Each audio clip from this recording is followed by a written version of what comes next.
What if the issue isn't that people don't want to work, but that systems were never designed to work for them?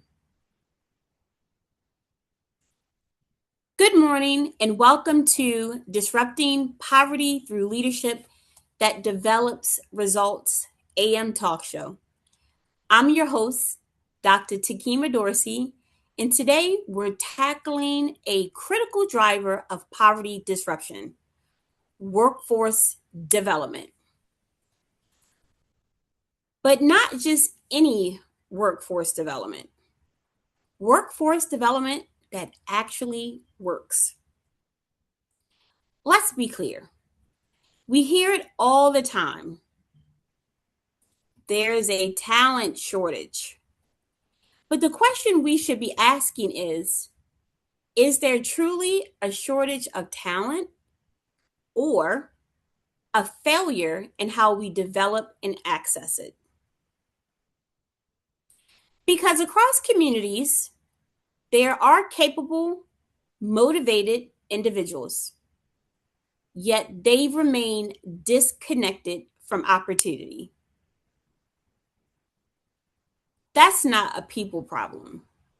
That's a systems problem.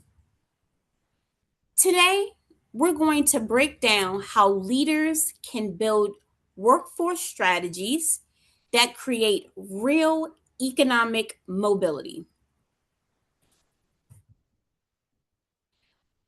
Let's start by understanding where workforce systems are falling short. Workforce systems are often misaligned with real world conditions. Here's where the breakdown happens. Training programs that don't match employer needs. Sounds familiar? Hiring requirements that exclude capable candidates, overqualified. Lack of support systems via transportation, childcare, or even digital access. The result: job exists, talent exists, but connection does not. You want to know the truth? The truth is simple. We don't have a workforce shortage. We have a workforce access gap. So, if the issue is access and alignment, what does an effective workforce model actually look like?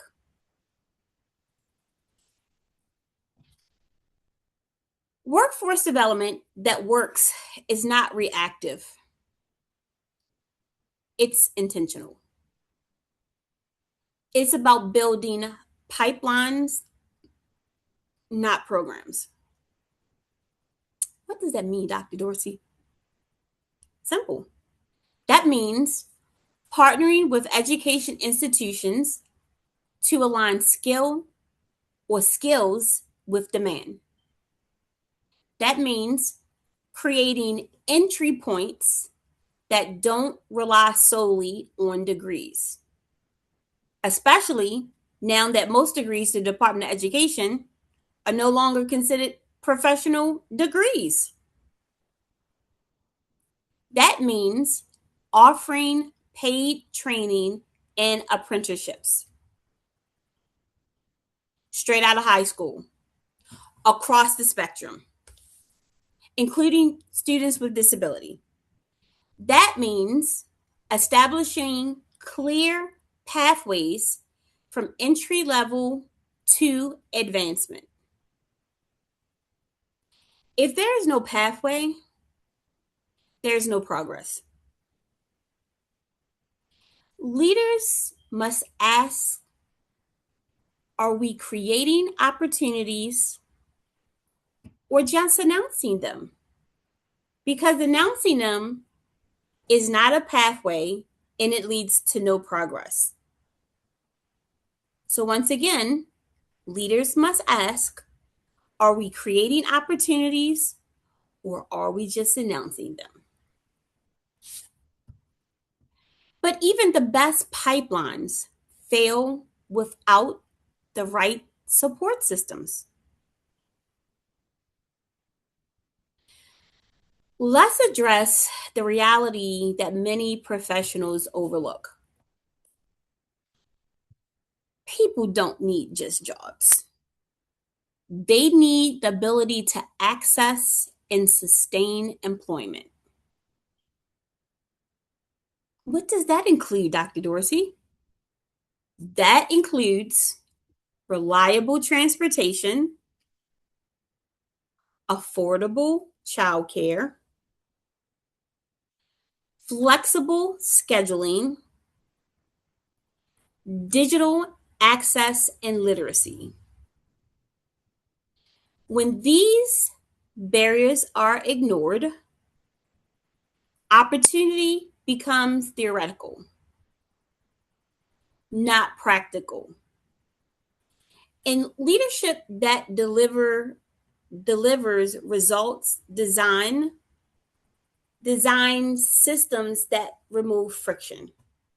Leadership that delivers results design systems that remove frictions. So, in other words, leaders that have companies or organization remove the barriers that are hindering potential talent pool from barriers and make access for them practical. We no longer have a shortage. Now, let's talk about the role of employers in driving real change, not just announcing them, but really applying them. Employers are not just participants in workforce development, they are the drivers of it. What does that mean, Dr. Dorsey? That means rethinking job descriptions that unnecessarily exclude talent. Look at what's happening in the real world. 6 months ago, your president announced that the Department of Education would be abolished. 2 months later, they came back and identified almost, I think, 30 plus master's programs that are no longer considered to be professional degrees. A high school diploma, a bachelor's degree is like a new high school diploma. A master's degree is kind of like the new bachelor's degree. And unfortunately, as much as we pay for our real earned doctoral degrees, not honorary degrees, it's like the new master's program. So job descriptions really need to ensure that the talent they're looking for is matching what's driving the workforce today, which is not all about degrees. What else does that mean? It means investing in upscaling and scaling and upskilling and reskilling employees. In other words, internal professional development that leads to new skills, not the old skills, not skills that we thought that they brought to the job that haven't been matured and nurtured and really being placed in practical application, but skills that challenge the status quo, right? Because everyone can be challenged outside of their comfort zone. And then making sure that we measure and reskill the skills that the talent pool brings to the table upon hiring. Yes, that is the investment equity that we talked about, the return on investment we talked about in the last episode. It also means creating inclusive hiring practices that really match what your organization needs are, and ensuring that you're pulling not just the talent out of who you have and bringing those in, but make sure that it's a match, a good match. And then measuring long term employee growth, not just hiring numbers, quality over quantity. Because what they say, the first one hired is the first one fired. No one wants to end up back on the unemployment chopping block. So, quality over quantity. Workforce development is not external to your organization, it's an internal strategy. And that is an internal strategy that is often missed, and the return on investment gap widens more than what one really take a look at before it's too late. And as always, what gets measured gets sustained. This is deep. To ensure workforce strategies are working, leaders must track. I'm going to turn it into a whole new song that's going to go platinum. Leaders must track workforce strategies that are working. Job placement rates, retention rates, work wage progression, promotion and advancement. Success is not getting someone hired. And before I move forward, I remember when I purchased my first house, like way back when, right? And my dad said something to me that I found to be extremely eye catching. And he said, it's not getting the house that you should be proud of, it's maintaining and staying in the house. That's the key. Because I guess anybody can get a house if you got the good credit score, but it's keeping the house, longevity, that really makes you the homeowner, not just want to purchase a house. And that metaphor goes the same for hiring practices, right? Success is not hiring someone or someone getting hired. Success is economic mobility over time. Where did they start? And what are the opportunities, advancement? How often are they up for promotion? What is internal training looking out, that upscaling and then rescaling for people to want to stay? And those job placement rates and those retention rates, and is the wage that you're providing competitive in your industry? What makes your organization better than the next? Why should someone stay with you and not go to the next organization, right? So success is not getting someone hired. Success is economic mobility over time, because people are looking for long-term relationships that they're building and long-term commitments that they are being loyal to.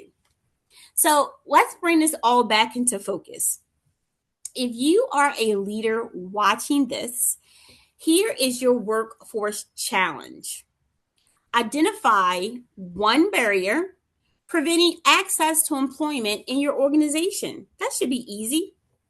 Talk to HR. Or if you are HR, that should be even easier, right? Create one new entry point in your workforce pipeline. And commit to tracking one long-term outcome beyond hiring. Don't worry, I'm going to repeat it. It's okay. As a leader watching this, your workforce challenge is one, or challenges, one or the other. Identify one barrier preventing access to employment in your organization. Create one new entry point in your workforce pipeline. Commit to tracking one long-term outcome beyond hiring. Because here's the truth. Workforce development that works doesn't just fill jobs. It changes lives. And when done right, it becomes one of the most powerful tools to disrupt poverty. In this episode, if this episode made you rethink workforce strategy, don't stop here. Follow Disrupting Poverty Through Leadership that Delivers Results AM Talk Show on YouTube. Share one workforce change you're committed to, and tag a leader who is ready to build pipelines, not just positions or programs, because the future of work isn't just about jobs. It's about access, opportunities, and mobility. Thank you. I look forward to you tuning in the next episode. Be sure to pick one of those challenges and share your insights below. Until the next time, have a great day.